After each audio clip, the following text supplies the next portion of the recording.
அதி சீக்கிரமாய் வரப்போகிற கர்த்தாதி கர்த்தராம் ராஜாதி ராஜாவாம் ஆண்டவர் இயேசு கிறிஸ்துவின் உன்னதமான நாமத்தினாலே உங்களை நாங்கள் வாழ்த்துகிறோம்.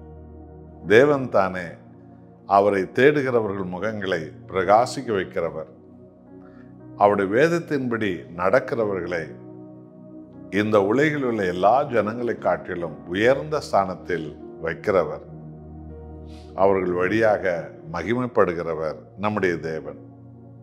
118 சங்கீதம் 13வது வசனத்தை பாருங்கள்.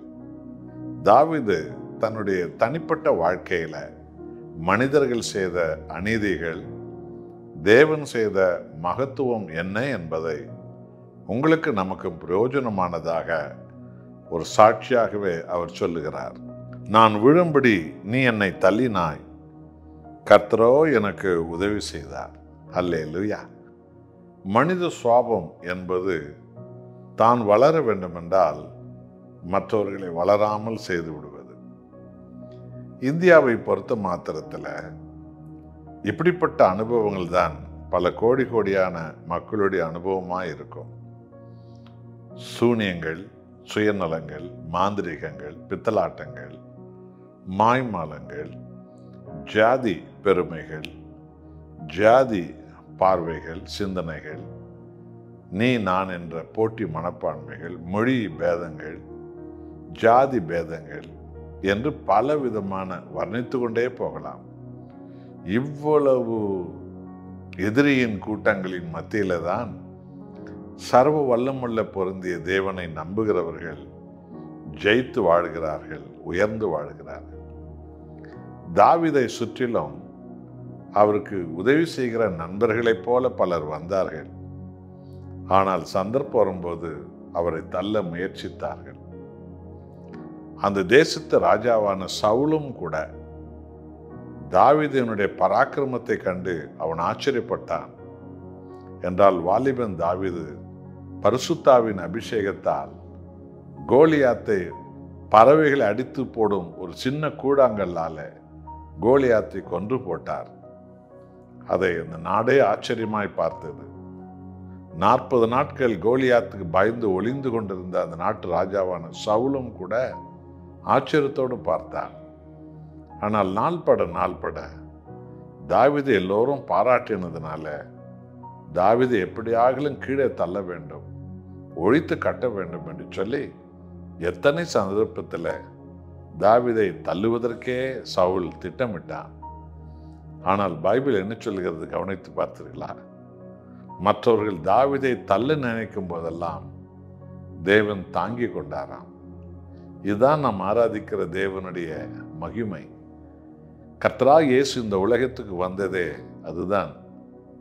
கீழே விழப்போகிற ஒவ்வொருவரையும் தேவன் தாங்கிக் கொள்கிறவர். இன்றைக்கு ஜப கூட்டங்களில் எல்லாம் கூட ஆவியின் அபிஷேகம் எனக்கு உண்டு என்று சொல்லி மற்றவர்களை கீழே தள்ளுவதில் தான் அந்த வல்லமை வெளிப்படுவது போல பலர் நினைக்கிறார்கள். ஆனால் கீழே தள்ளுவதற்கல்ல வல்லமை, தள்ளப்பட்டவர்களை தூக்கி நிறுத்துவதற்குத்தான் பரிசுத்தாவின் வல்லமை நமக்கு கொடுக்கப்பட்டிருக்கிறது. ஆகவே யார் யாரோ கீழே போய் விழுவது மாத்திரம் வல்லமை என்று எண்ணிவிட வேண்டாம். விழுந்தவர்களை இயேசு கிறிஸ்துவின் நாமத்தினால் தூக்கி நிறுத்துவதற்கிறதே அதுதான் இரட்டிப்பான ஒரு வல்லமை. நம்முடைய தேவன் நம்மை கீழே தள்ளுகிறவர் அல்ல, மாறாக மற்றவர்கள் நம்மை தள்ள நினைக்கும் போதெல்லாம் நான் விழுந்து விடாதபடிக்கு தாங்கி பிடித்துக் கொள்கிறவர். அல்லேலூயா. நமது வாழ்க்கையில எத்தனையோ தருணங்கள் மனிதர்கள் நம்மை தள்ள நினைத்தார்கள். ஏன்?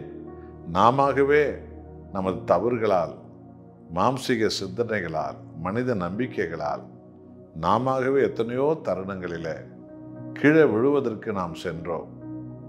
நம்மை அறியாமலே நாம் கீழே விட நாம் முயற்சித்தோம்.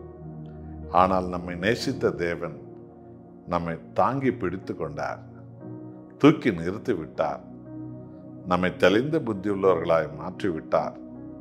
நம்மை தமிழ் நிமிரும்படி நம்மை ஆண்டவர் செய்து விட்டார். எத்தனை மகிமை அல்லவா! ஆம், என் தேவன் என்னை தாங்கி பிடித்து உயர்த்துகிற தேவன். என்னை யாராலும் தள்ளவே முடியாது. கர்த்தராகிய இயேசுவின் பலத்த கரம் என்னை தாங்கிக் கொண்டது என்று சொல்லி நாம் அனுதினமும் தேவனை பற்றி கொண்டு வாழ்வோம். நாம் ஒருபோதும் விழுந்து விடுவதில்லை. பிசாசு என்னென்ன தந்திரங்கள் செய்தாலும் சர்வ வல்லவராம் கர்த்தராகிய இயேசுவின் கரம் நம்மை எப்போதும் தாங்கிக் கொள்ளும். ஜெபிப்போமா? அன்புள்ள நேச கர்த்தாவே, விழுந்து போன மனித குலத்தை தூக்கி நிறுத்துவதற்கே ஆண்டவராகிய இயேசுவை இந்த உலகத்துக்கு அனுப்பி வைத்தீர். கர்த்தருடைய பிறப்பின் நாட்களை நோக்கி செல்லும் இந்த உலகம் விழுகிறவர்களை தாங்கிக் கொள்கிற தேவன் இயேசு கிறிஸ்து, தள்ளப்பட்டவர்களை தூக்கி நிறுத்துகிற தேவன் ஆண்டவர் இயேசு என்கிற சத்தியத்தை அறிந்து உம்மை முழு இதயத்தோடு ஆராதிக்க பலன் தாரும். உம்மை மகிமைப்படுத்துகிறோம் அப்பா, இயேசு கிறிஸ்துவின் நாமத்தில் பிதாவே, ஆமென்.